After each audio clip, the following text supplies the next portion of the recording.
20,000 গালি আমার রসুলকে দিয়েছে। খোদার কসম, প্রশাসনের লোক শুনে নেন, আমি আমার ফাঁসি হলে হোক, আমার মৃত্যুদণ্ড হলে হোক, আমি যদি 26টাকে পাই, আমি তাকে শোয়াই দিয়ে তার চিৎকার ছেড়ে ফেলবো। কোনো আপোষ হবে না, এইটা আমরা ঘোষণা দিয়ে গেলাম। আমি যে প্রতিবাদ করেছিলাম, ওই সময় এসপি সাহেব ছিলেন, আমাকে ফোন দিলেন, বহারি হুজুর আপনার সাথে একটু চা বসে খাইতে চাই। ওনার নাম কি, এসপি সাহেবের নাম মনে আছে?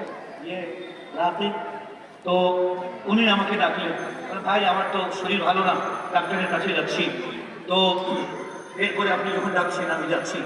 আমি যখন গিয়েছিলাম তো উনি আমার ভিডিওটা দেখাইলেন আমাকে, এটা কার বক্তব্য? আমি বললাম আমার বক্তব্য।